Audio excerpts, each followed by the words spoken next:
Well, hello, hello, hello. Good afternoon, beautiful people. Welcome to today's program. I'm Lauren Michaels Harris, the host of Bathrobe Moments. And we are so excited and honored to have you all here, as well as the wonderful panel that we have for you today. On behalf of the E360 Television Network, I just want to say how proud we are that there are people in our world who care about these things like we're speaking of today. So I just wanted to give you a little backstory about why this is so passionate for myself. I lived through 22 foster homes starting in the mid 70s until I aged out at the age of 18. A lot of the things that you'll hear today, as far as the topic, the unconscious bias and the disproportionality in the foster care system, I can attest firsthand that it is in fact still around. I am a product of it. I believe today, on the other side of that experience, that it was pretty much a feeder school, if you will, for a lot of the places that you will hear about. And so there has been a lot of change over the last 4 decades, but there is still room for more. And that's why we're here today. So I just wanted to say again, on behalf of our 60+ show hosts who deliver well over 200 hours of amazing content each and every week, informative as well as thought-provoking. And we wanted to say thank you for making it possible. I wanted to thank Aaron Hymas and Aggie Corbin, the founders of E360 Television, as well as our executive producers, Joshua T. Berglund, and myself, Lauren Michaels Harris, and finally, but not last, our associate producer, Daniel Echeverria. From the entire team here to you, we thank you and we welcome you into our home, and we hope that you leave here today inspired, uplifted, and even better informed than you were when you came. So without further ado, I want to get started right now. Get back, sit down, share this broadcast out. Don't keep all of this greatness to yourself. Be of service to others and get it out there, and together we can make change. Thank you so much for joining us. You're all touched by foster care, because we all have, in my opinion, some level of trauma, some level of something.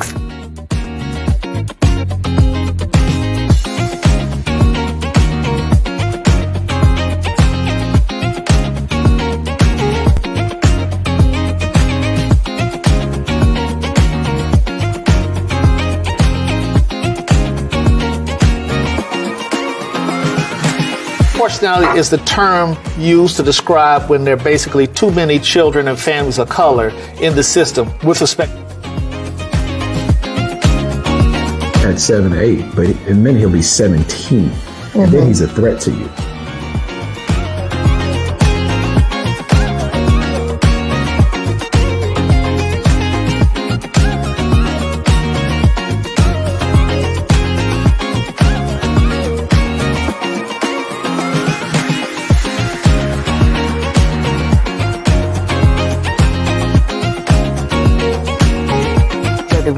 Because we all have, in my opinion, some level of trauma, some level of something, some kind of way, or we've seen it, at least.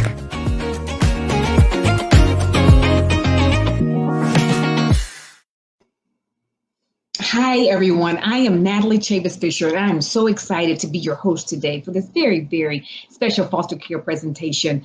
You know, unconscious bias and disproportionality in foster care. And so I just want to tell you a little bit about how we came to this. When E360tv came to me and asked me to put together a 2-part special, I was elated. And I said, you know what, the very first topic, and they agreed, needs to be disproportionality, because it affects not only children in the foster care system, but certainly our society at large. I myself am a 3rd-generation attorney. My grandfather was the first African-American judge to be elected in the state of Indiana. As a child, I watched my father defend youth, Black youth, against police brutality. You know, recently I thought of a case back in 1987 where a local boy, Michael Taylor, was shot in the head, gunpoint range, while he was handcuffed in the backseat of a police car. He was picked up for an alleged theft. We still don't know if he stole what was alleged or not. But nevertheless, the city was in uproar. the police officer said, you know, he took a gun while he was handcuffed with his hands behind his back. He took a gun from his sock, and we didn't catch the gun. We didn't know about the gun, even though we searched him. And that's how he killed himself. Unfortunately, those police officers, much like in many cases today, were never brought to justice. No criminal charges were even filed. And as a community, we've gone through this time after time. We've heard stories after stories. So I watched my father actually be able to help give the family a civil settlement, which still doesn't bring your child back. But my mother grew up in the segregated South. And so she always imparted upon myself and my brother to make sure that you are not only treated equally, but that you lend a hand so that other people have access to education, access to housing, access to healthcare, and you name it. You know, in addition to that, my mother's mother informally fostered many children throughout my mother's childhood. And my aunt, my mother's sister, ended up becoming a licensed foster care parent. And so I grew up with tons of foster care cousins, tons of foster cousins who I really didn't know weren't my biological cousins. And then lastly, I was named after a little boy named Nathaniel Williams, who my father's family actually fostered the majority of Nathaniel's life. So when you look at all these things kind of coming together and marrying, I understand why it's important today, why this is God's work, at least for me, and why I want to be an advocate. So when I thought about this special, I just thought about history. I thought about the transatlantic slave trade, you know, all the way to the Civil War, to the Civil Rights Movement, to police brutality, to disproportionality in education, healthcare, you know, land ownership, you name it. It helped me understand that this system has been built for a long time, brick upon brick upon brick. So it's a hard system to tackle all at once, but I am convinced as we have these critical conversations, we can help break down some of those, chisel down, brick at a time, some of those walls. And it takes a collective effort. It takes all of us to be able to do this. It's important work for those of the majority race and those like me of the minority race. And so I'm bringing some very, very expert guests who are here to talk about different aspects of this disproportionate system. And so at this point, I'd like to bring my first guest.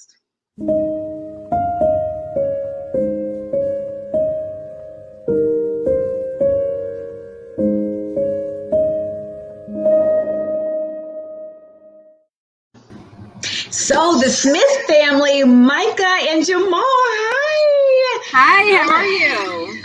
I am so happy to see you guys. I know that you went through hell and water and back to make sure you guys were here. You've got those kiddos, and I know you were going different directions, and this shows your commitment. I've got a chill because I wasn't sure who this first guest was going to be. So thank you so much for being here. We made it. We made it. We wouldn't miss it. We definitely tried our best and made some things happen, moved some chess pieces around, and we're here. Absolutely. And you're here. And absolutely. And I want to get straight to you because you guys know what to do with a platform. The first question, Micah and Jamal, I want to ask you.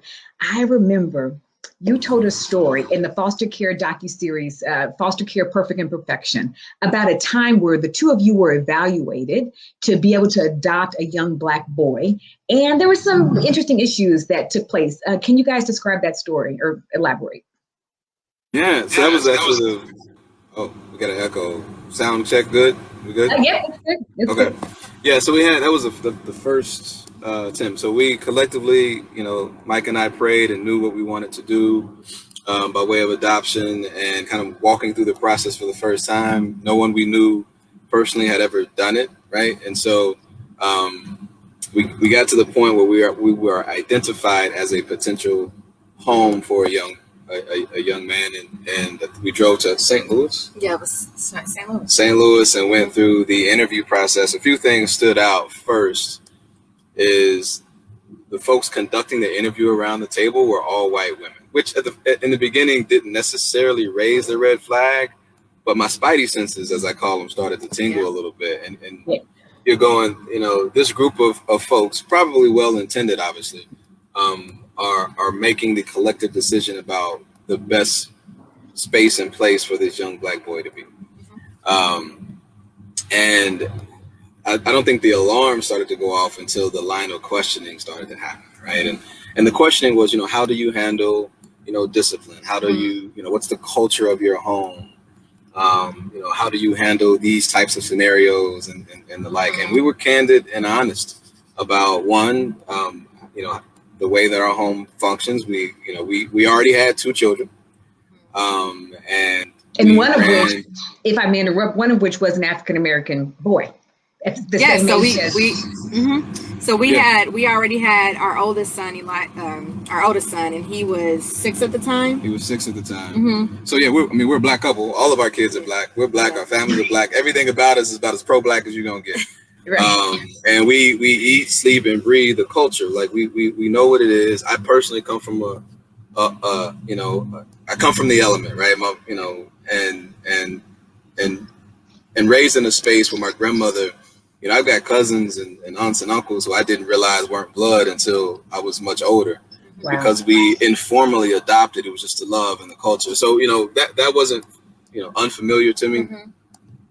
And so some of the questions, well, let me rephrase that. Some of the answers we gave to the questions they asked obviously didn't meet their criteria. So what's an example? Can you think of an example?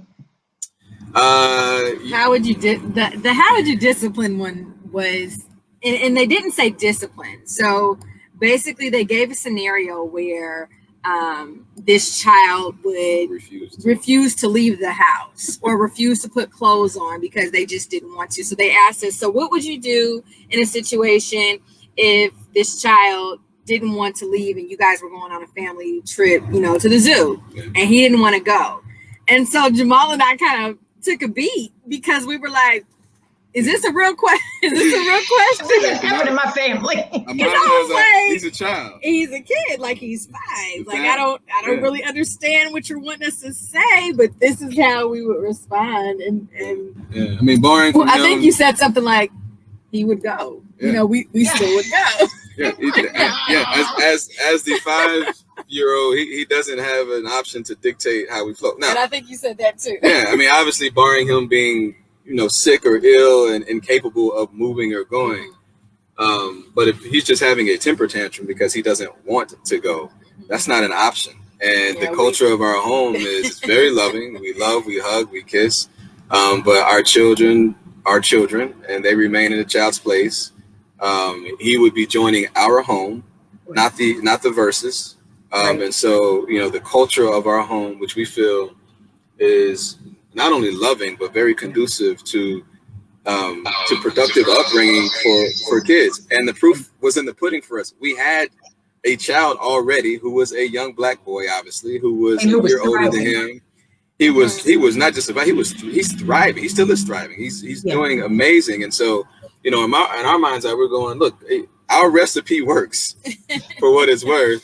And not only that, we relate. Now, mind you, even at the end of it, when we, as we were leaving, we noticed and we kind of got wind that the other couple being, considered was a white couple. So I think Jamal, that. Let me pause there. I want you to tell us the outcome in the next segment. So we're going to kind of leave our listeners kind of hanging, because I want you to be able to describe what you noticed in that room when you had that particular response about, he'd be going. Okay, that's how we need to know that. Then we need to know the outcome. So we whet the appetite, and so I'm going to bring you back in that next segment to answer just that question. So just talking about their reaction, I mean, they were taken aback, right? They were. Don't let us know yet. We're going to bring on the next guest, and when we bring you back, we're going to have you elaborate. So thank you very. All right, thank you very much. So now up is Judge Jeffrey Gaither.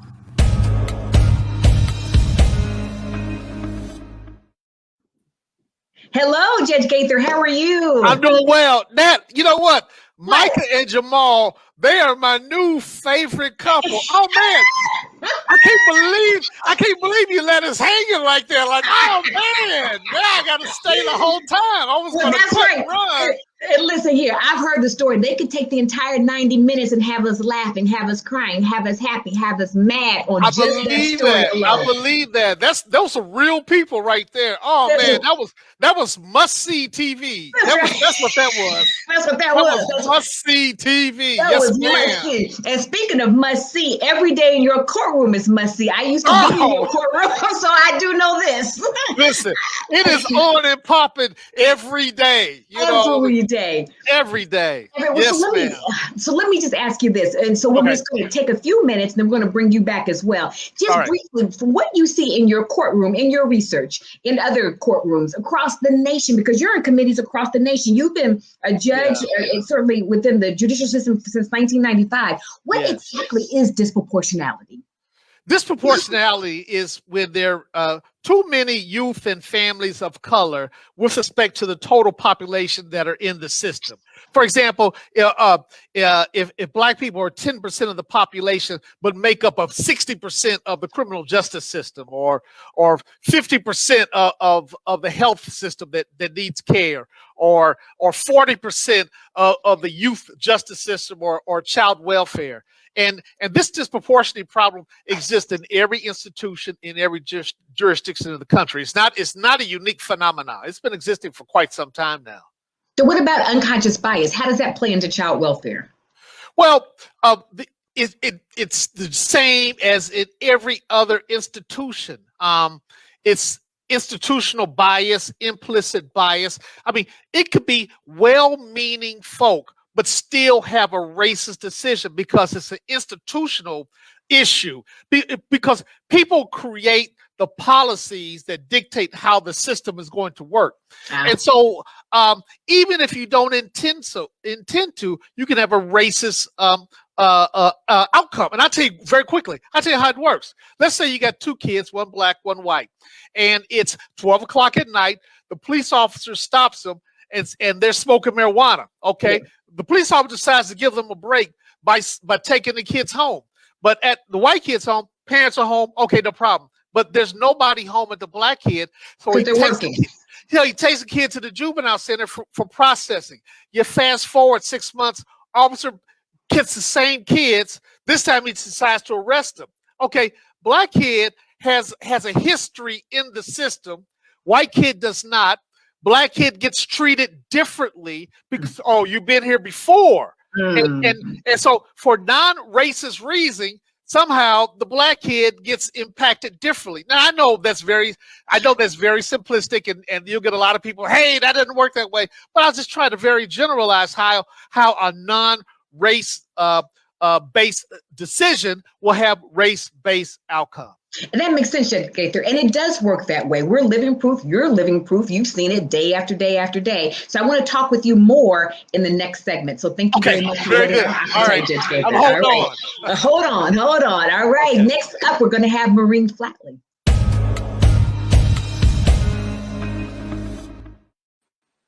Hello, Maureen. How are you? Hey, Natalie. And by the way, I want to be Judge Gaither's best friend because he is hilarious. He's funny. So we're going to put that all together, right? Right. That's right. You put the whole team together and we could just do a show, you know? Can you imagine? Yeah. No. Everyone would be in absolute stitches, let me tell you. Yeah. Listen, I am so impressed with your legislative work. I mean, you've got this new Home Study Act that you are advocating for, and I understand. So can you tell us just a little bit about that act and if there's any room within the act for sort of cultural sensitivity? Oh, yeah. Well, I've been involved with a lot of the large-scale work that Congress has done to regulate this issue, to improve child welfare, to improve outcomes, to train judges.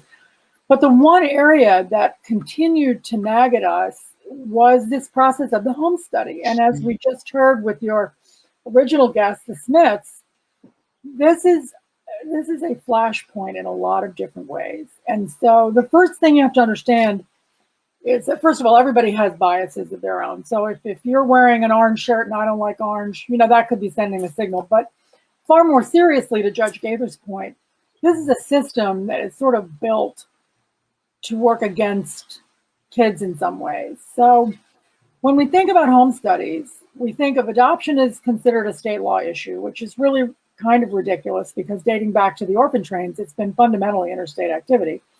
But what that meant was that every state had their own home study standards, and some states had different standards for different kinds of adoption. So, now, isn't it true that the different standards can lend itself? I mean, that in and of itself can lend itself to bias and disproportionate treatment.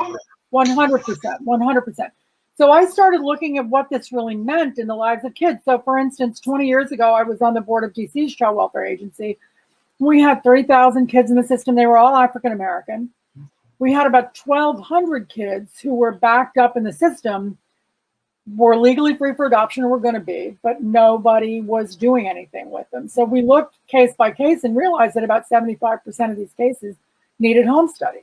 Wow. And that was sort of both the passport to kids moving forward, but the barrier to them moving forward. So it quickly became apparent that different home study standards, coupled with a lack of training of workers, coupled with the inherent biases that many of us have as human beings, is really working against kids. Wow. So a number of years ago, the state of California, in an effort to have more consistent home studies from county to county, they're a county-based system, took about 15 years, looked at academic research, looked at their own performance, and they developed this methodology to do home studies. So the thing that makes this methodology different, and I think better, is that you're not just relying on how the practitioner who's doing the home study feels or what they think. You're following a framework that also requires you to depend on this research to get outside evidence for some possible problems or barriers. And of course, I think that we've progressed pretty far from the 20 or so years ago when this was originally created. But at the end of the day, and I think the Smiths case really illustrates this. Yeah. You know, bias exhibits itself in a lot of different ways. Yes. And that discipline question comes up over and over and over again. Yeah. And so we really felt that it was time, after we'd done some pretty big reform of the system, to just take this on. Because kids, if you have a home study from Mississippi and the child's going to New York, those two states may not agree in terms of the priorities of their home study policies. Well, I tell you, Maureen, I love that. And I want to hear more on the other side of the break. I just got a note from our executive producer that we're going to end your teaser here. And then we're going to bring you back in the next segment and we can delve in more. So thank you very, very much. Thank you very much. And so we will talk more after the break. This is E360 TV, and we'll be back with you in a moment.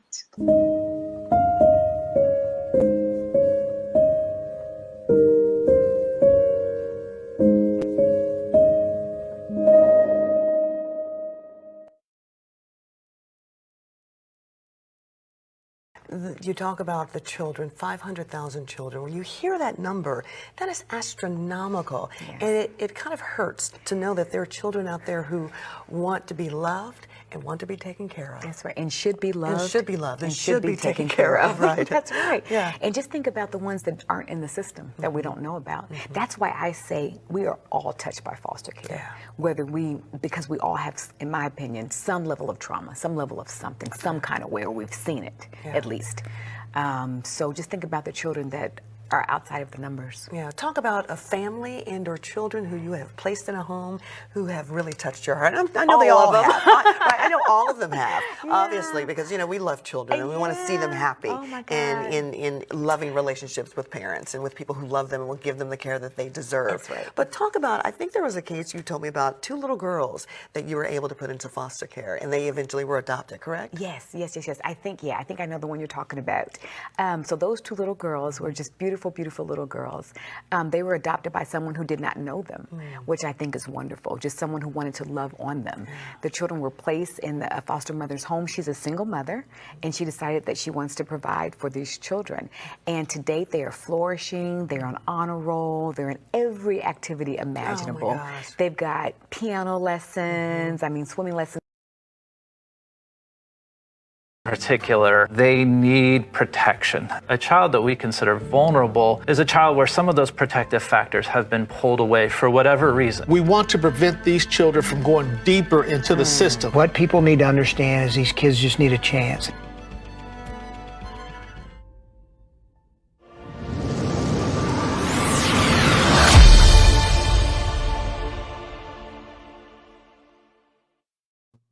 Welcome back. I'm Natalie Chavis Fisher, and I'm your host today for this very, very important subject, unconscious bias and disproportionality in foster care. The clips we just looked at, shows what can happen when foster care is right, what can happen when the system actually heals. But what we're talking about today is when the system may do further damage, right? Because it's unfortunately is comprised of some unconscious bias and disproportionality. So in that vein, I want to bring back our first guests, Micah and Jamal Smith. Micah and Jamal, welcome back. Well, you whet the appetite of all of us. You got the Judge Gaither excited, and certainly Maureen Flatley excited. So we have to know, you told a story about being evaluated to adopt an African-American boy. You were asked a discipline question. So take us back through that, pick up where you left off. What was you guys' opinion? And then certainly what was the outcome? Well, I'll start by saying just that entire interview was nerve-wracking, right? So we drive 5 hours to St. Louis, and then we're getting asked questions that we would probably have thought, I don't think we knew what to expect. We didn't expect the normal everyday type of a question. So to be quite honest, the way that we answered them was with all honesty and how we kind of run our household. The responses that we were getting we got a lot of head nods. We got a lot of pen to paper.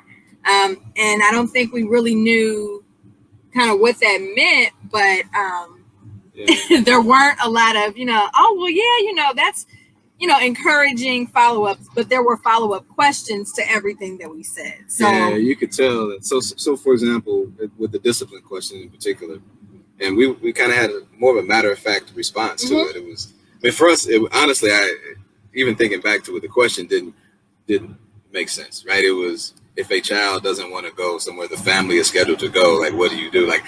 And I'm thinking, I'm not really sure how, is there another response for we're leaving? I mean, we want to make sure he's good to go.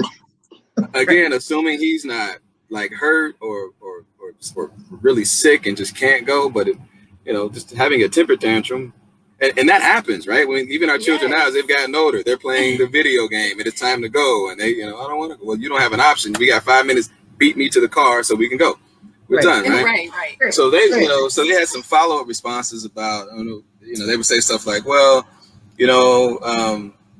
some of the children might have some emotional issues, and you want to sit and ask them why they're feeling the way that they're feeling, and and make sure that they're emotionally ready to go. And it's funny, and then this is so funny. And so we corrected your parenting style. And so and we're going, look, unless you're telling me the child, and when you go through the adoption process, you list the things that you're not willing to deal with. So we knew that severe mental and severe physical disabilities were something that we weren't equipped to handle.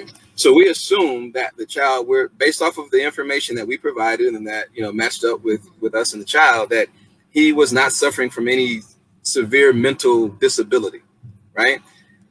We are under that impression because that's what we listed, and you took what we listed and paired us up with this young man. So if that's the assumption that he has no severe mental health issues, then he has normal emotions, like I just don't want to go, or I'm tired, or you made me mad, which are all healthy, and he or she would be well within their right to feel that way, but we're still leaving. Right. Beat me to the car so we can go. Right. So they would say, well, and sitting down, especially if the family is scheduled, and all this is going through our mind. We talked about it. If the family is scheduled to go, we got somewhere to be. I'm not going to park because you don't feel like going and have this long, drawn out conversation about it. I was probably kicking him. She was kicking him because my face must have said a whole lot. I was like, don't mess this up for us, because I kind of got a sense that was not where they wanted us to go, because they kept throwing even more severe situations at us. Well, they would say, well, what if he has this? What if he has sensory issues? What if he doesn't like the texture of his clothes and different things? And so then we kind of got back and said, okay, we evaluated this afterwards, but we were like, okay, so are you saying that the child that we're being evaluated for now has all these other things. Right. And so so what is it? Because we weren't aware of that, what's really going on. So it really kind of felt like they were withholding information. We were being honest, yet they didn't like. Or they were being biased. Or they were being, we just didn't really know at the time. We didn't have all the information because look, if the child in consideration has some severe sensory issues, and that would play into, you know, him not wanting to leave in that scenario of a question, then of course our response would cater to that. That type of information wasn't privy or given to us.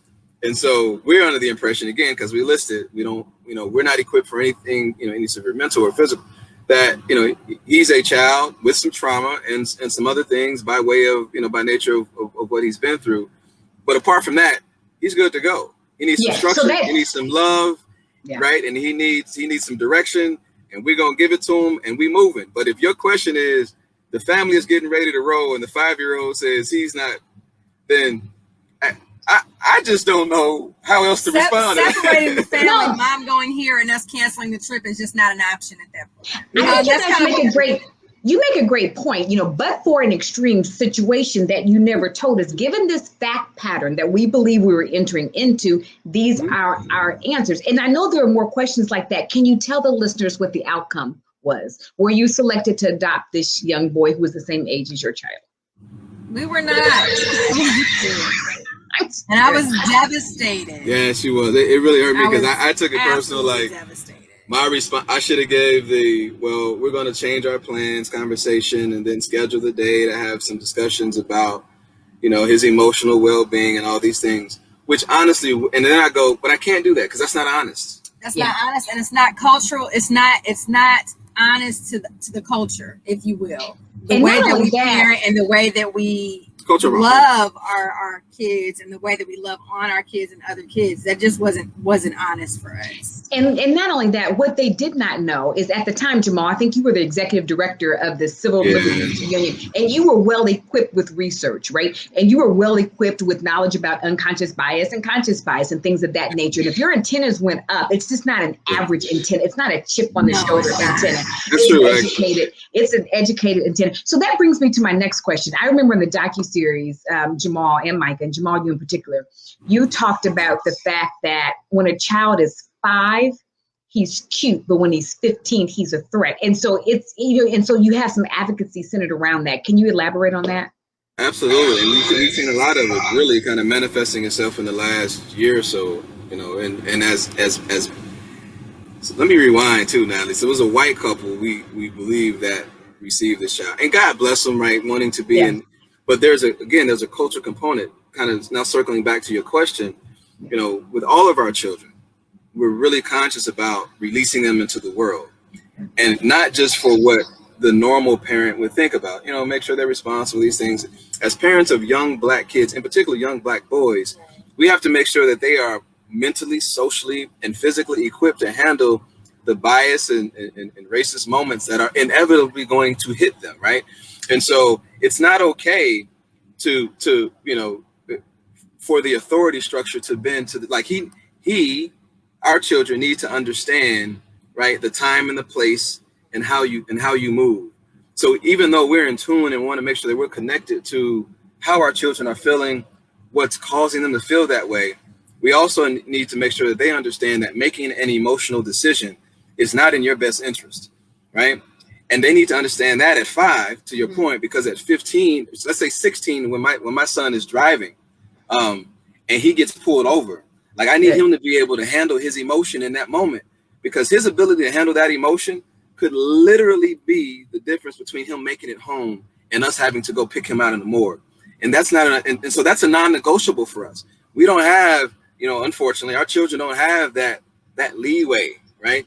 They have to at least emotionally grow up a little bit faster than others. And as unfortunate as that may seem, we don't have the option to sit back and rest and assume or hope that the world is going to treat them differently than it has treated them for the last 400 plus years.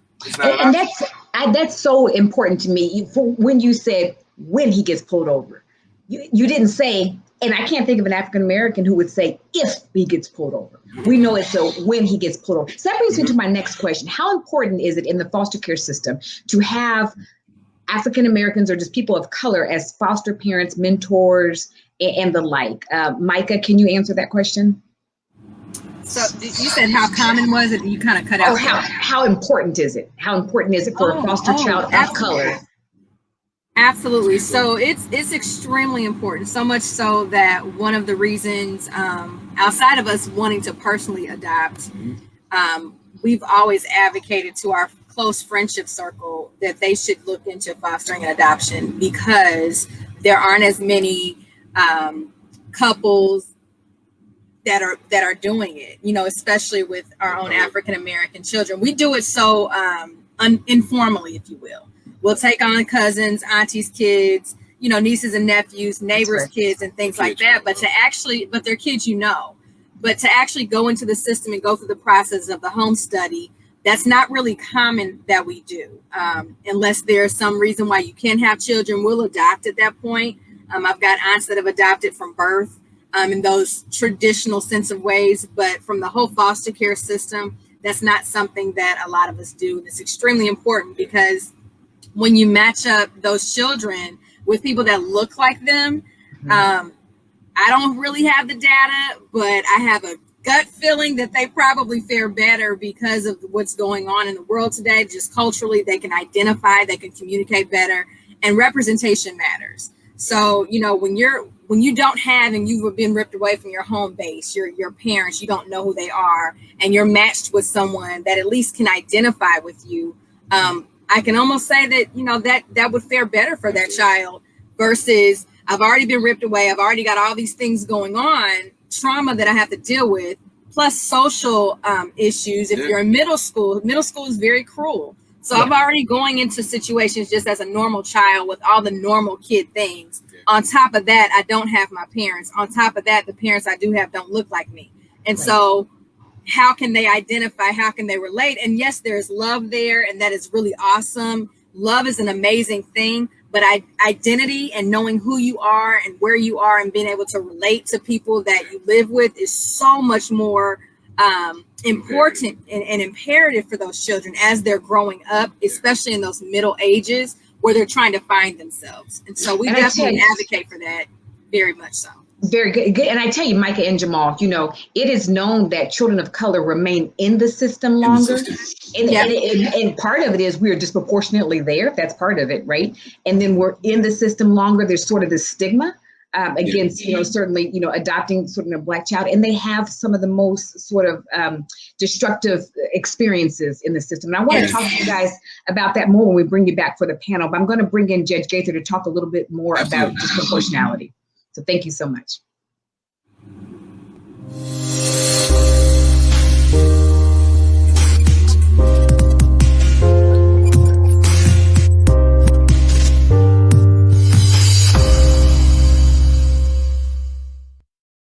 Hi, Judge Gaither. Welcome back. Oh, Nat, you know, I'm so bummed that the Smiths were not successful. You know, and I was saying, okay, that's a very curious decision, because, I mean, you know, look, I've been doing this for a while, and it does not take a long period of time to make a judgment about someone's character. Right. And unless there's something I don't know, there always is. I'm just talking about on the surface of it.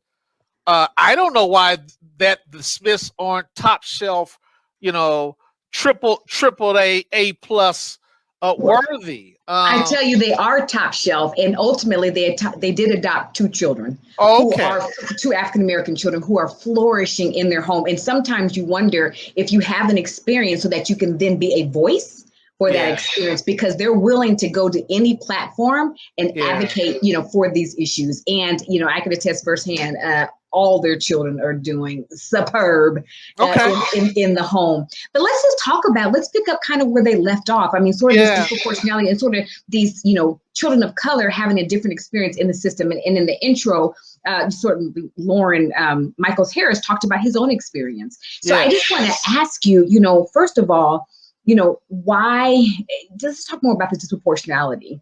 Certainly, why are children of color treated differently in the child welfare system? Wow. I mean, all of it cannot be blamed on poverty. Black people and families and children of color are disproportionately living at or below the poverty line. And those are the families that are traditionally get caught up in child welfare.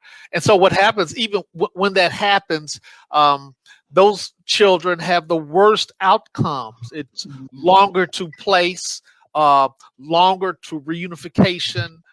They tend to get placed in more placements, fewer family placements, fewer kinship placements, and especially when we're talking about Black people, because of the over policing that has taken place in our community over the years.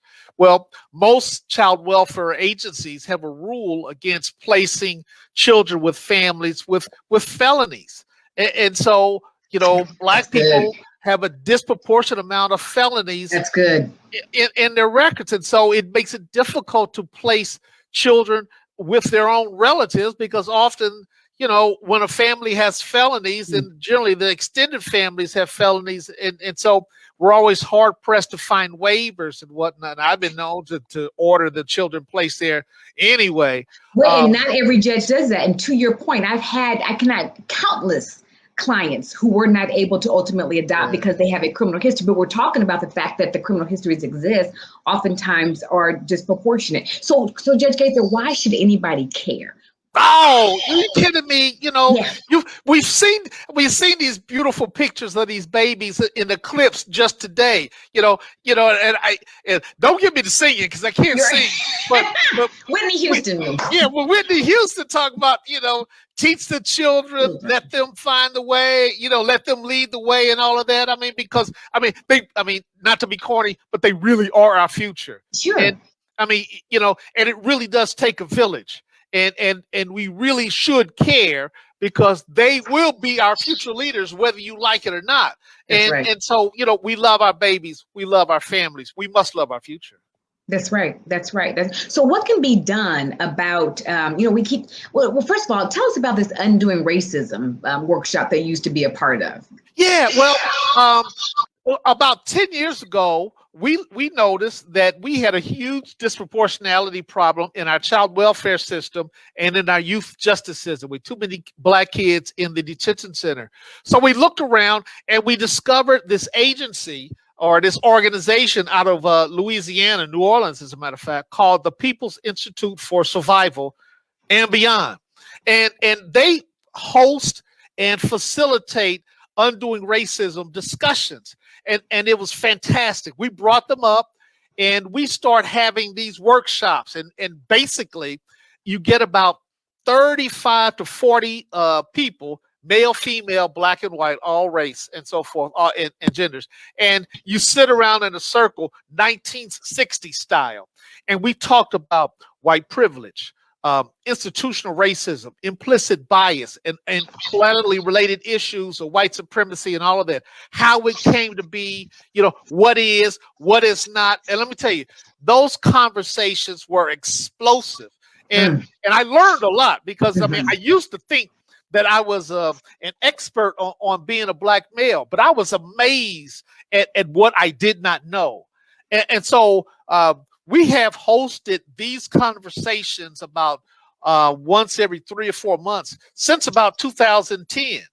When at some point they mandated for every child care worker and every firefighter, I just want to say this: the state of Texas, I just did some research, reportedly decreased their disparity by hosting these workshops, Undoing Racism workshops, right? Doing cultural competency trainings and having community awareness initiatives. So something can be done. We don't just have to talk about a problem. What are other things that can be done? Well, I put in the chat earlier. You can't get rid of a problem until you first properly identify the problem. And I'm just think how far we come as a nation, because there was a period of time we would not even be able to talk about it. we'd have to whisper it, or only at our dinner tables. But now here we are on using this technology, talking about white supremacy and all these related issues. And so it's uncomfortable. It's uncomfortable conversations for some. I'm down with it now. There was a time I'm like, but no, we gonna talk about this. That's right. That's right. We'll talk about how you dog my family. That's right. That's right. And we do talk about it at our dinner tables. All of us do. All of us do. But go ahead.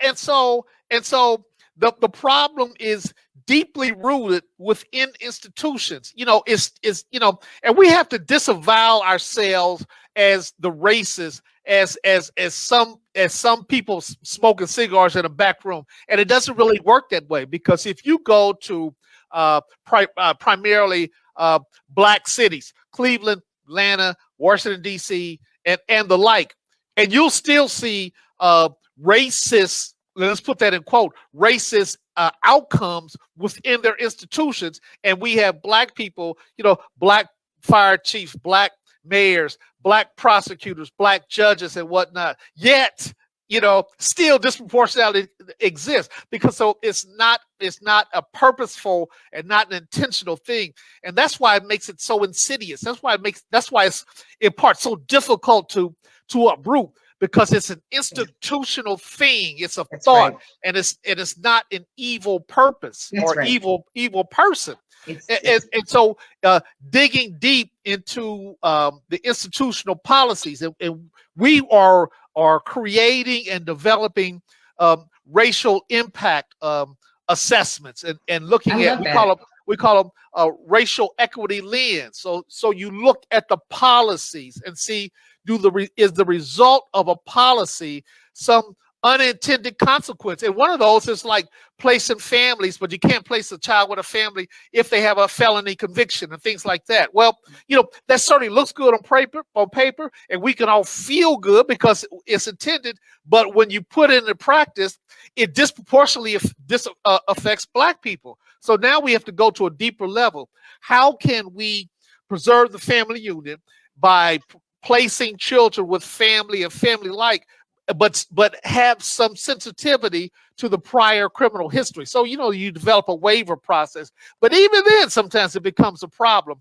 So, the tentacles of an institution run deep, because often the institution in and of itself was not designed for or about or intended for or about black people, because nor was the foster care system. The foster care system was originally started in England, and it was indentured servitude, and it kind of came here, and then we kind of fell into it. What about legislation? I mean, what can help these kids?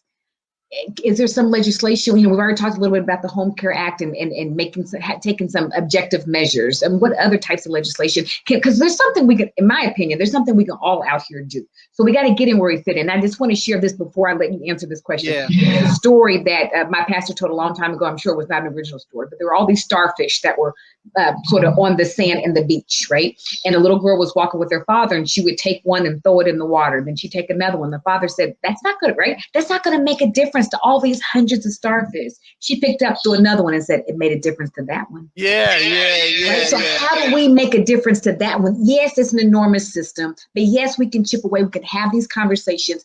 How can we do it, whether it be legislation or not? I mean, how can we help this problem? Well, everybody has to pitch in.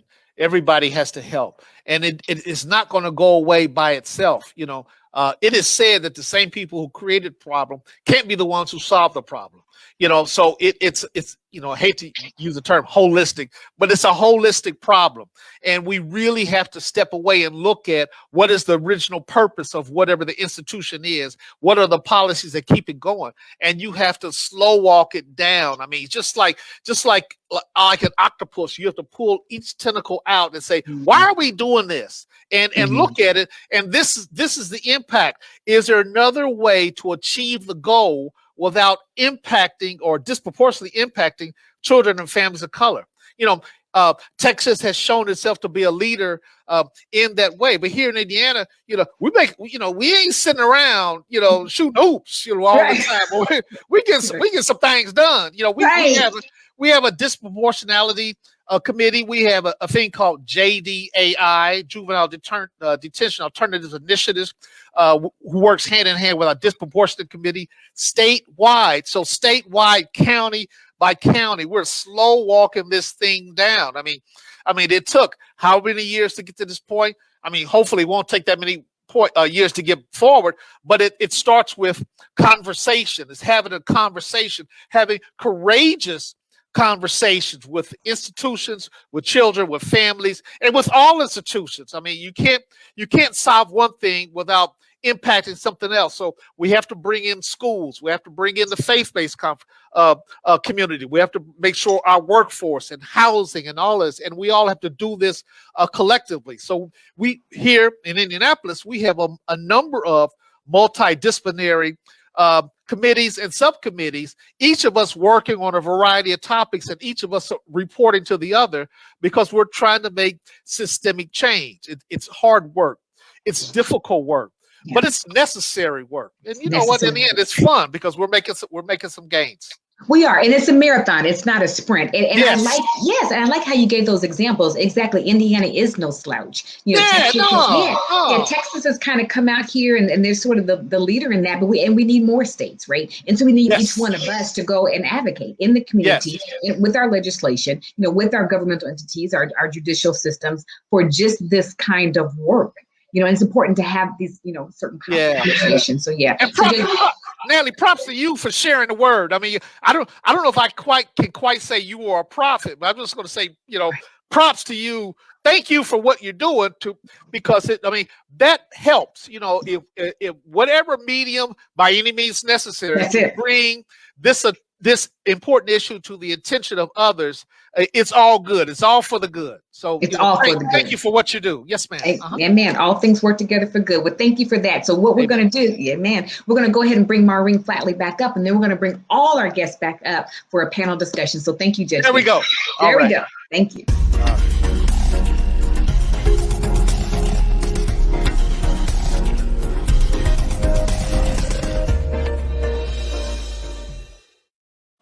Hello, Maureen. Welcome back. How are you? Thank you. Great.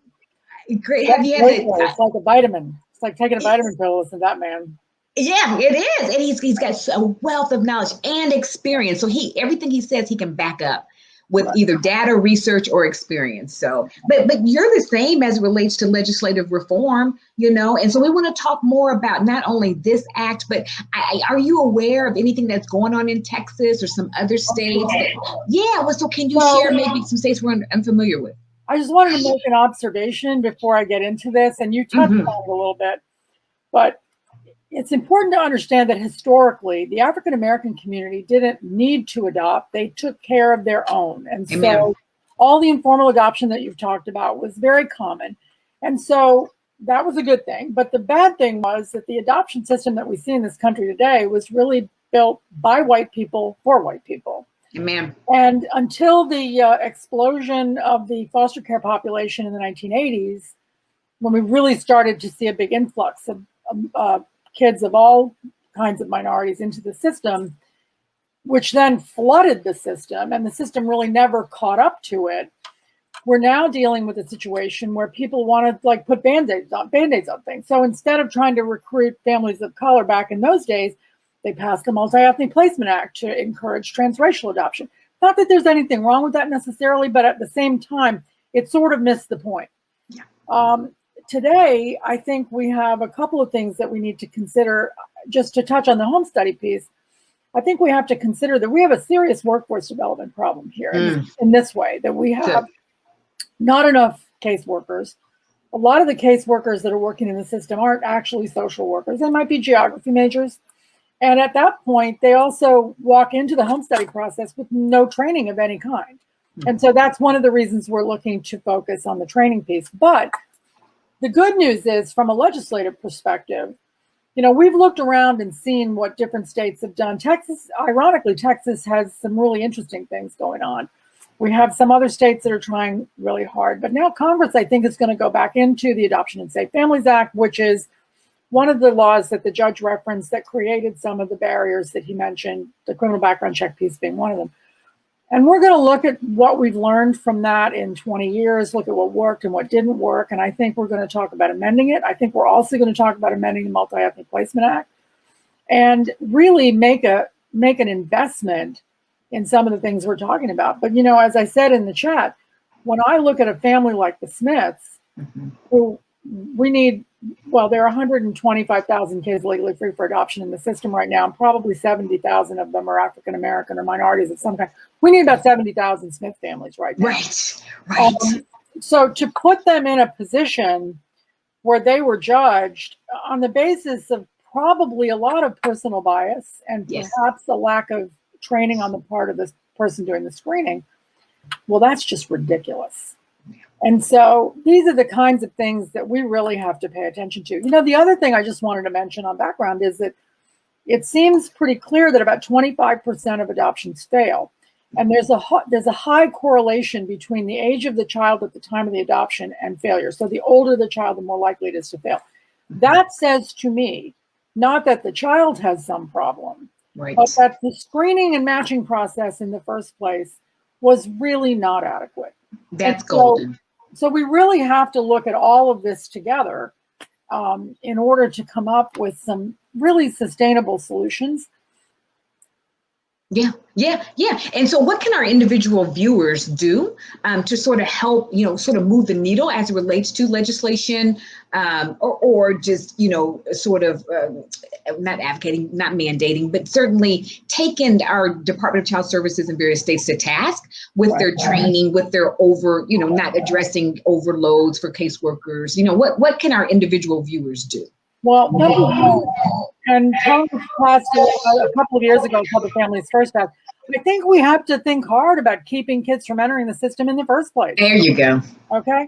So if you look at a universe of 400,000 kids, actually closer to 500,000 today in the system, I'll bet you a third of those kids never really belonged there, but they were removed because of a bias. There we go. Removed because of a workforce development issue. So there just weren't enough workers. So they just grabbed that kid just in case. And of course, this morning I testified on Beacon Hill here in Boston about having accountability for the system when kids die in the custody of the system. So we really have a system here that's a little out of balance, or a lot out of balance in some instances. But at the end of the day, we can break this down into a handful of probably really solvable problems, but we have to look at them in a systematic way. I say sometimes, Natalie, that I don't necessarily see some of these problems as social work problems or even cultural problems. I see them as business management problems. Poorly run systems, poorly staffed systems, workforce that isn't adequately trained, not enough transparency.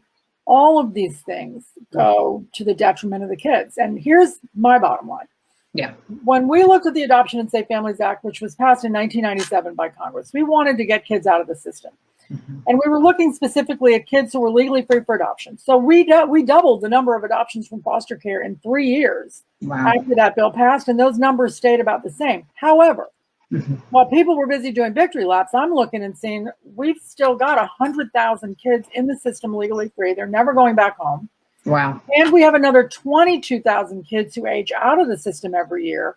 And trust me when I tell you, and I know you guys know, we are looking at homelessness, mental illness, incarceration. Most of those kids will never graduate from high school. 5% of them go to college. So, I always say we need to treat these kids like they're our own kids. Right. And we're pretty far away from that right now. But to the extent that today's topic is really, in my opinion, core to the success of the system, we really have to get it right. We do. And so what about audits? I mean, may that be a way to help get it right? Oftentimes people rise up to the level in which they're being watched, so is that something we can implement in this nationwide system?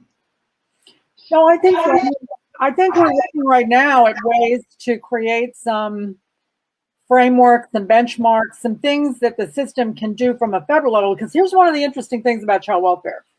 Because it is so heavily federally funded and has been for quite some time, the federal government can dictate some of the rules that they have to follow. And even though I think we have to be sensitive to local cultures, different communities have different levels of cultural disparity and different kinds of disproportionality, but at the same time, we can have a situation where everybody has to have a certain amount of training, where everybody has to. One of the things you asked a question earlier about reporting, and one of the things the system doesn't like to do is answer questions. Yeah.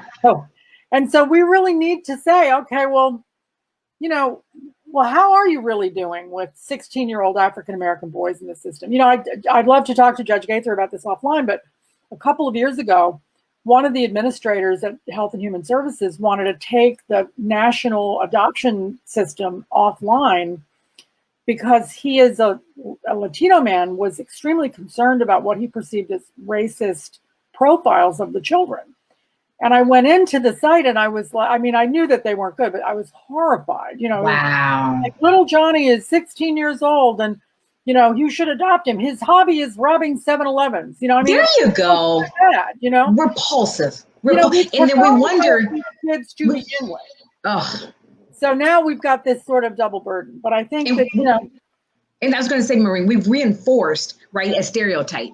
Whether it's reinforced subconsciously or consciously, it's reinforced, right? And so it begs the question, and that's why we just get deeper and deeper into this. And go ahead. And people hate it when I bring this up, but when you look at the framework around intercountry adoption, and you have families from all over America going to Africa, going to China, going around the world to find kids, because they are worried that those kids in foster care, who, by the way, are adopted for free as opposed to $40,000, that those kids are, they're broken, they're bad kids. But what they're not looking at is that every child everywhere that's out of the care of their families are foster kids. That's right. Are foster kids. That's good. At least we have medical records. We have some kind of sense of direction of what the issues were. And, to the judge's earlier comment, we really have to assume that, this isn't 1955. We're not doing 100,000 adoptions of white babies, brand new babies every day. You got to assume that almost every child that's in the adoption system, whether it's private or public or international, has experienced some trauma. Yes. And so, to the point of the Smith's orientation, we have to be much more proactive about training and preparing families, because in my experience, and I'm looking for a family right now for an African-American young man in New Jersey who's 28 years old. He's got cerebral palsy, and he is desperate to be adopted as an adult. So the kid, and that's the other big lie, by the way, the kids don't want to be adopted. That's baloney. Who doesn't want a permanent home? Who doesn't want that? And someone love them. And someone to love them. So Congress is going to do some interesting things under the leadership of the most wonderful Congresswoman Karen Bass from California. Chair of the Foster Care Caucus. She's an African-American social worker from LA. She has lived this. And so now I think we have an opportunity to make it work. But you know what? We are the change. That's it. Okay? Governments can pass laws. You can have state law, you can have federal law, but if people don't make it work, it's not going to change anything. That's it. So that's it. Yeah, drop that mic. Drop that mic. Well, having said that, with that mic drop, we're going to go ahead and take a break and have our last commercial. Thank you, Maureen. Okay, thank you.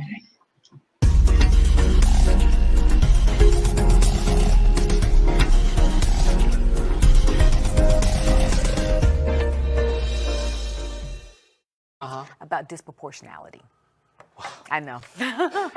Just what is it? Yeah, well, disproportionality is the term used to describe when there are basically too many children and families of color in the system with respect to the overall population upon which we serve. Is it a problem? It is a huge problem. It's not, but it's not just a problem in child welfare. It's a problem in juvenile justice. It's a problem in the larger society, in housing and employment, and there's in data education. to back it up. There's empirical data to back all of this up. If a child is not reading at the third grade, if they're not reading at a third grade level, especially for black boys, then they're likely to be in prison. Like that, all that stuff means something. And so, it got real serious for a minute. We're like, they're cute at 7 or 8, but in a minute he'll be 17, and then he's a threat to you. Now I take offense because I am also a black male who has been told, that, I am a threat.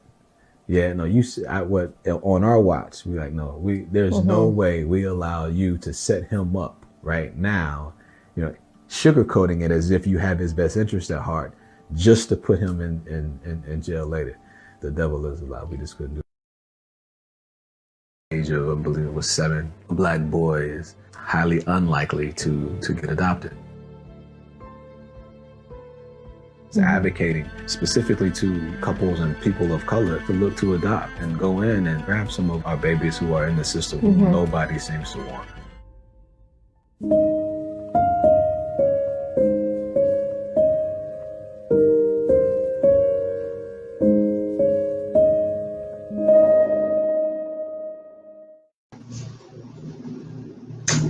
Well, we are back. We are back. Thank you very, very much. So I'm Natalie Chavis Fisher. I'm with E360tv, and I had the opportunity to create this phenomenal sort of unconscious bias and disproportionality in foster care talk. And I mean, all of our guests, I'm getting texts from people. And so, by the way, for our executive producer, some of our, we've got some background noise somewhere, not sure where. Alrighty. We'll get back to them. That's technical issues in this Zoom world, in this post-COVID world. We know how to work through all this technical stuff. So, having said that, so to our executive producer, Lauren Michaels Harris, thank you. And also, I've got some text that some people are trying to make comments in the chat room, and for some reason they're unable. So I don't know if there's something to sort of disable, but certainly we're going to go to your questions here now. But I want to reintroduce my guests. Of course, Micah and Jamal Smith are a foster adoptive family who are advocates for African-American children, children of color. They're advocates for things that are right. They take their time, talent, treasures, and everything that they have, energy, pour into the life of children who are their own and who are not their own. They're to be highly commended. Judge Jeffrey Gaither is a judge. He's been a judge since about 1995, a judge or a magistrate in Indianapolis, Indiana, in the Marion County Superior Court System. So welcome back, Judge Gaither. And of course, Maureen Flatley, who we just talked to before the break, who is a phenomenal. You can just feel the fierceness. You can feel the fire inside. She is not the one to be messed with, okay? That's right.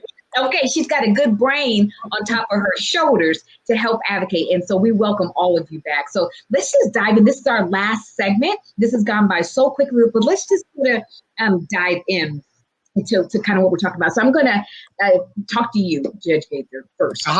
Yeah, let me ask you, you've had the opportunity to hear everything that all of our guests have talked about. What has stood out to you the most? Wow, I'm engaged and excited about what Ms. Flatley has talked about, and I'm just so empowered and excited about her grasp of the issue and how forward thinking she is. I'm also encouraged about the Smiths and their experiences. You know, I was low key trying to encourage him to write a book, to do more than just be a guest. Now let me. Now we're all going to act like they're not sitting in the back seat of the car. I mean, I'm not going to mention that. Not mentioning that. I'm not mentioning that. That's because they were taking care of them children today. That's what that is. Whatever. Whatever. But their experiences are so educational and so powerful. And there are many things about the child welfare system that need to be exposed. Their experiences on unsuccessfully trying to adopt their child. I mean, that's a decision that needs exposure. Like, now, wait a minute, we need a time out. Why did that not happen? And so maybe there's some information that's not known to us, but it's not obvious. Looking through my judicial eyes, I don't see what the problem was. Perhaps there was a problem with the child, but I've had experiences with case managers that had unprofessional relationships, not unholy, but improper relationships with potential foster families, and sometimes they will place their fingers on the scale. They'll use certain words in the reports, and the reports will reflect their implicit bias. I mean, a typical one is typically describing, especially Black women, as angry. The angry Black woman. And I used to say, well, If you're not angry, there's something wrong with you. I mean, because you come at my house and take my babies, and I'm chill about it. Right. Now that's kind of a problem. Yeah. Right. And so I'm just struck though to answer your question directly about the breadth of this situation. And I think together we really make a powerful team. We're the Mission Possible team. Or That's it. Mission Possible. We need a theme song or something like that. We need some walk-up music up in here. Micah raised her finger, and then Maureen raised her finger. So let's go to Micah, and then let's go to Maureen. So I kind of lost my train of thought because I was taken so into what Judge Gaither was talking about. But one thing that you did mention, you know, we have countless experiences with different types of caseworkers. I mean, we've had some excellent ones, and we've also had some where the kids were in the system and TPR, their parental rights have been terminated for over a year. So they should have been adopted out of the system. So when you were talking about how our kids stay in the system longer, it brought me to our personal situation where the kids have been there and been ready to adopt prior to us coming, but thank God they weren't because they're ours. But at the same time, you know, the backstory of that caseworker not doing her job or due diligence, whether it be overworked or whether it be she didn't understand or whether it be because she had an inappropriate relationship with the families involved and just did not really put them as a priority when it came to getting them out of the system. But different things like that just really continue to tug on our heartstrings. We had other situations with education. So it's not just about the race situation. Yeah, that was it's about education. So once we did get through the system, we were selected. We definitely noticed that our children had a disproportionate experience with how they were educated because they were in the system. They were attending failing schools from day one, yet they were on high honor roll, but they couldn't count money and go into the third grade.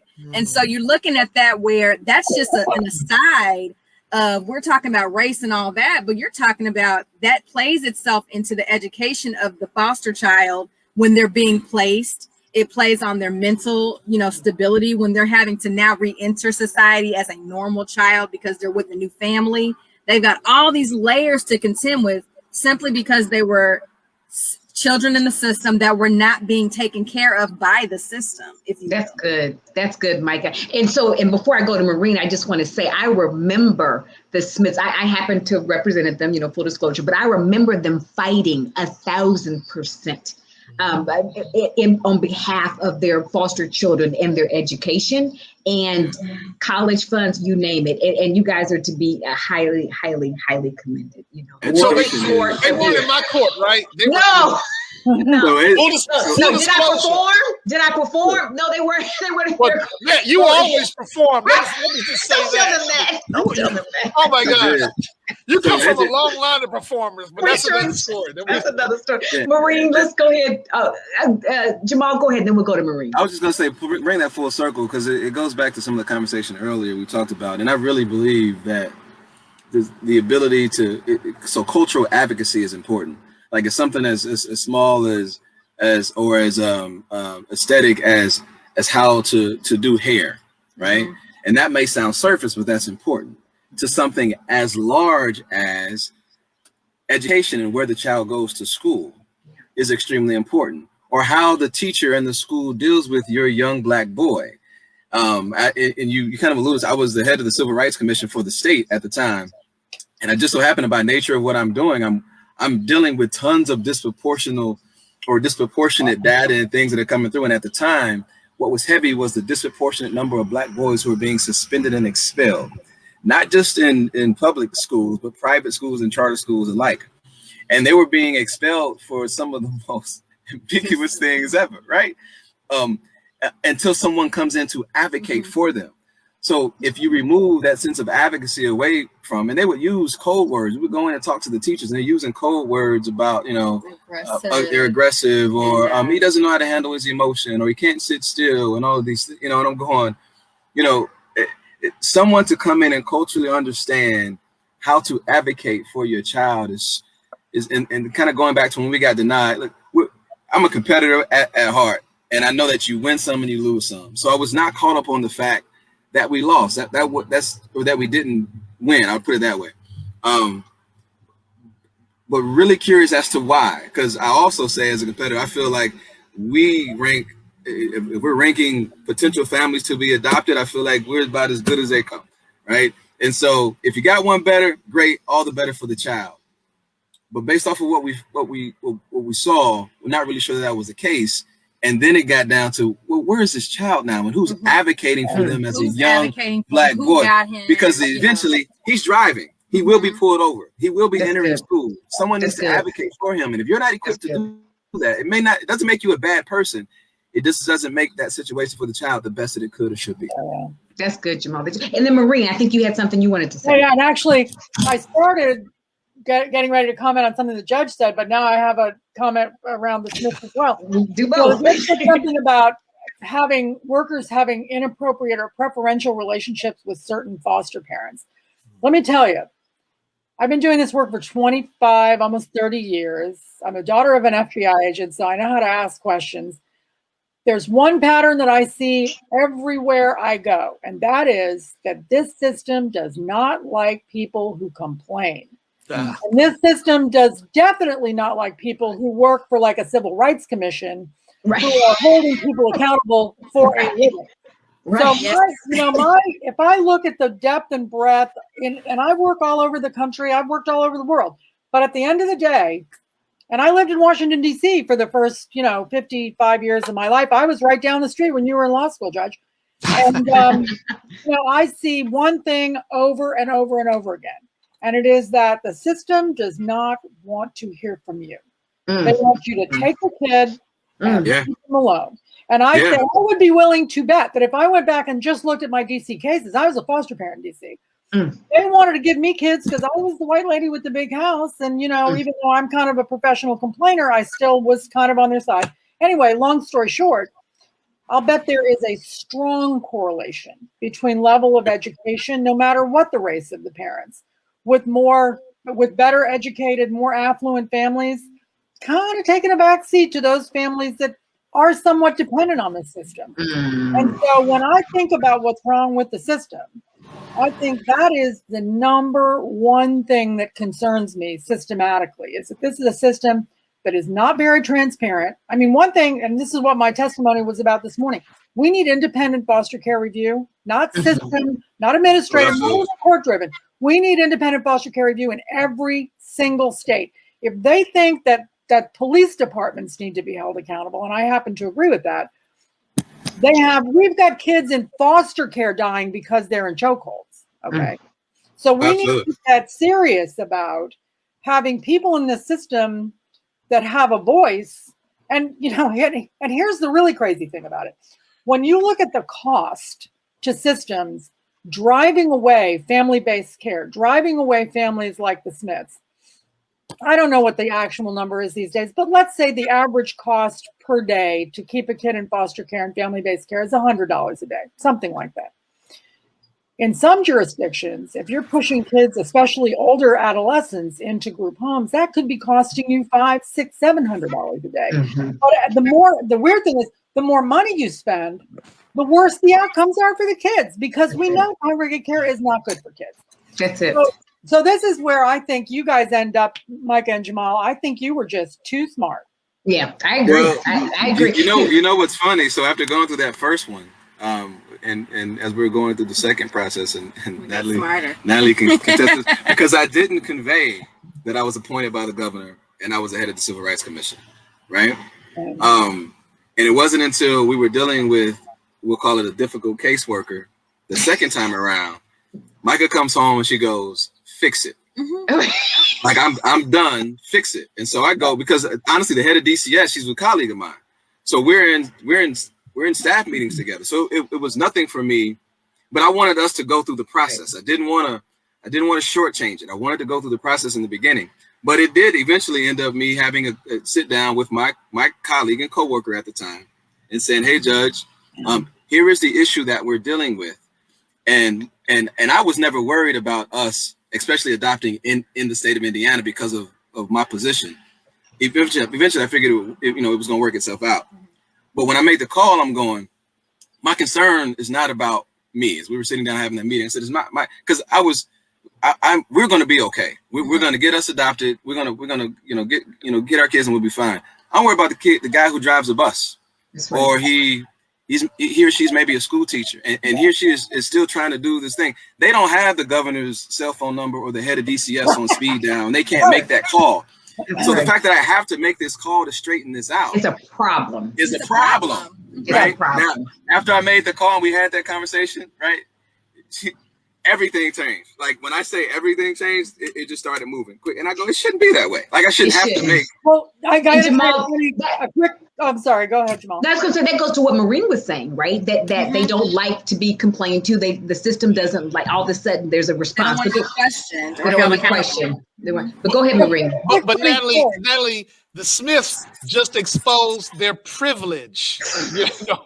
They use their privilege. Yeah, I mean, what's the point? What's the point of having juice if you're not going to use it? You know, in the right way. Props to you for doing that, but it was necessary and successful. And let me just say this, you know, on our youth justice side, we are creating family life coaches and family navigators. And so what we do, we are encouraging families that have had experiences with our youth justice system to be eligible to expose themselves to help other families go through the process.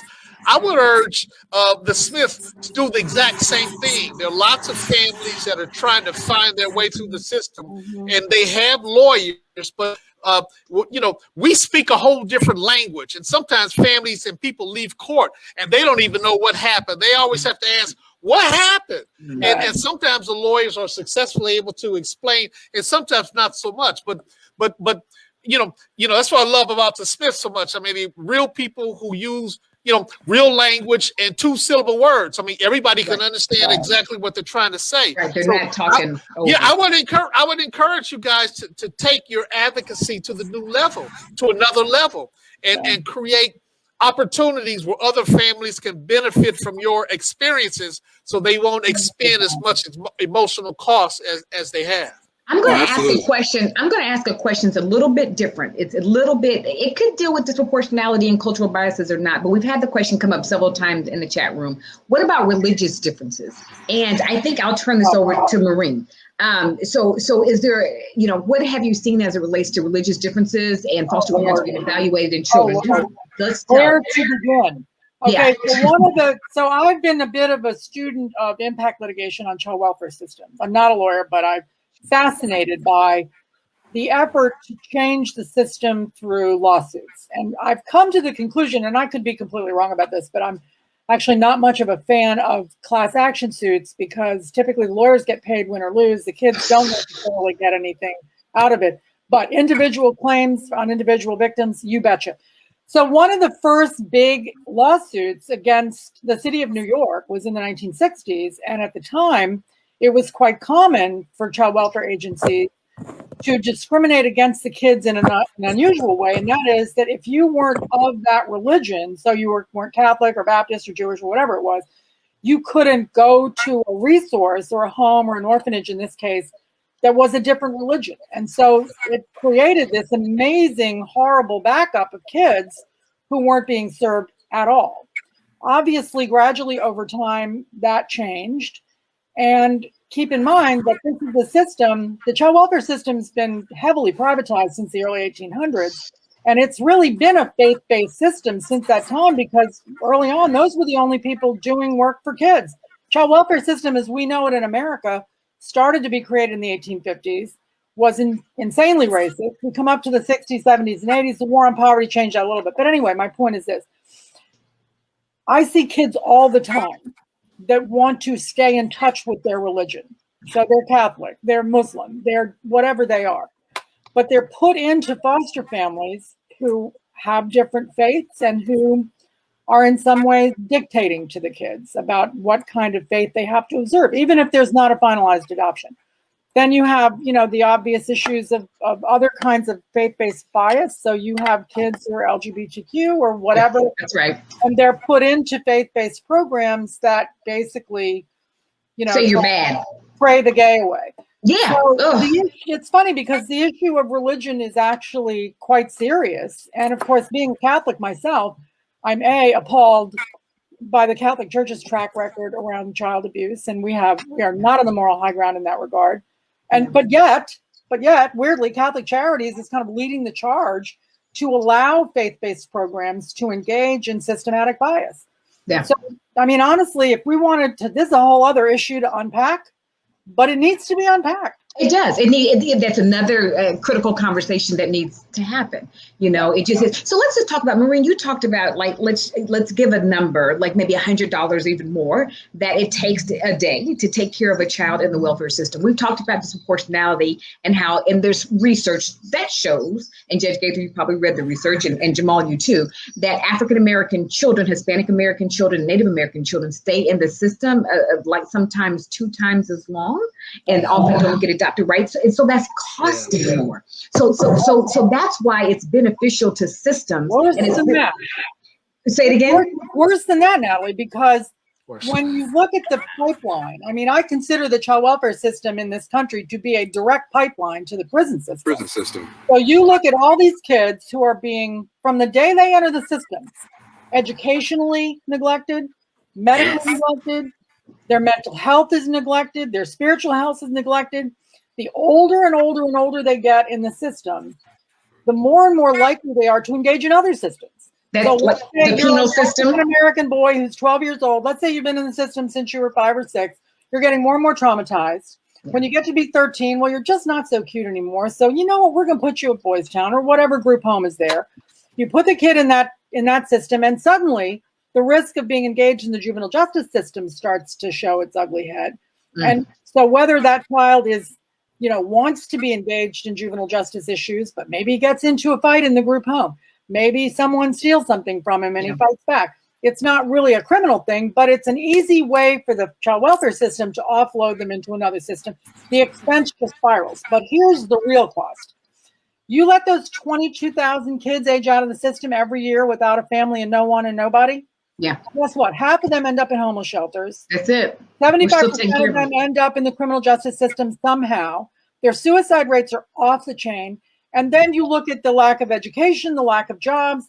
It is a hot mess. And so if you think they're expensive when they're little kids, it just gets way more expensive to do it wrong. So let's do this. So we have built the case. The system is broken. It absolutely is broken. In these last 5 minutes, I want to do sort of a round robin and go around the room. And I want you guys to just think of one thing an individual can do to help chisel away at this sort of foundational building that just keeps growing and growing of disproportionality and unconscious bias. So I think we'll start on my screen. So it'd be Micah, Jamal, Maureen, and then we're going to end with Jeffrey. And so we just have 5 minutes. So Micah, why don't we start with you?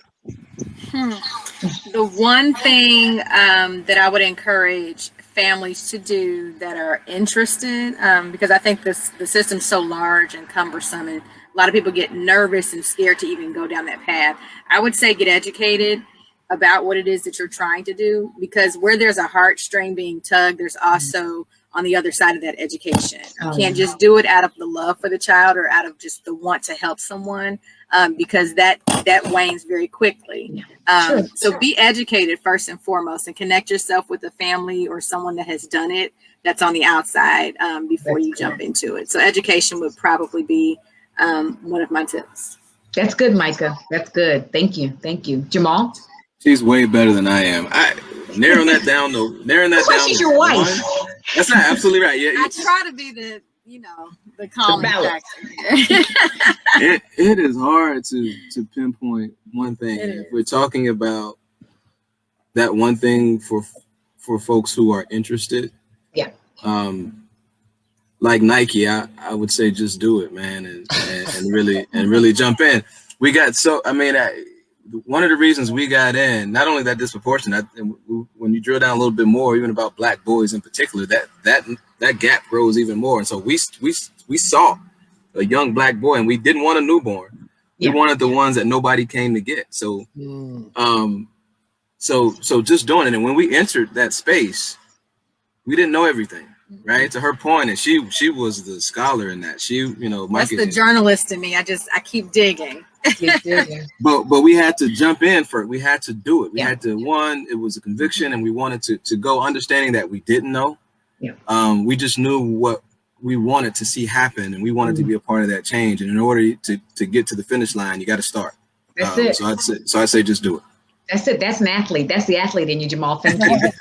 I love it. I love it too. Maureen, you're next. So not everybody can foster adopt. Not everybody has the equipment to do it or the space to do it. But there is one thing that every single American taxpayer can do. And keep in mind, this is a system that is supported by billions of dollars of tax money, billions of federal dollars, billions of state dollars. Every person can pick up the phone and call their member of Congress and say, right now, today, you need to start holding the child welfare system accountable for its failures. We need to have a zero tolerance policy for any American child aging out of this system without anybody. Every single child deserves a person. So whether you want to do it yourself or not, you can put pressure on the people who control the agenda. And that's what I want to do. Yes, amen. That's good. That's good. That's good. Jeffrey or Judge Gabriel? That's okay. I'm going to say this, and this is to everybody. Start where you are. Use what you have. Do what you can. You don't need to recreate the wheel. Help is available. You don't have to do all these. There are local mentoring groups called New Boy, which is an acronym for New Breed of Youth, and Inner Beauty. They do fantastic work with our youth, acting as mentors in the youth justice system and the child welfare system. It doesn't take a whole lot. It takes energy. It takes time. Sometimes you can write a check, but if you can't do that, your mere presence as a human being, as an adult human being, can be a role model that can benefit children and families in the system. It doesn't take a great deal of whatever. Everybody's been gifted in some way with some talent. Use that talent, help other people, be a role model, be the village elder to the children that are in need of services. Very good, very good. So I want to thank all of my guests for being here, and I just want to leave. I want to leave with these parting words. There are nearly 500,000 children in the foster care system currently. African Americans, Hispanic Americans, and Native Americans are represented disproportionately in that same system. We talk about that, right? We've talked about how this happens, why this happens, sort of what this looks like. Some of the things that we don't talk about is that little Black boy who is in the system and is told through action and through words that he will never have a forever home. Or that 15-year-old child who had a child and was removed from the home, both she and the child, but in that home she had a grandmother and a great-grandmother, but because that family construct did not look like the norm, she and her child were removed from that home. Or the Hispanic teenager who was told they are a threat by the system, who often threatens their own healthy stability. Or the Native American child who wonders if the powers that be have thought about me. Let's think about those people as we bring ourselves to a call of action. It's important and incumbent upon each one of us to look inside ourselves, look at our own brokenness, look at our own biases, fix those, and help those around us do the same. Broken systems and broken adults break children. Let's stop the cycle. Thank you for joining. Thank you. All right, bye-bye.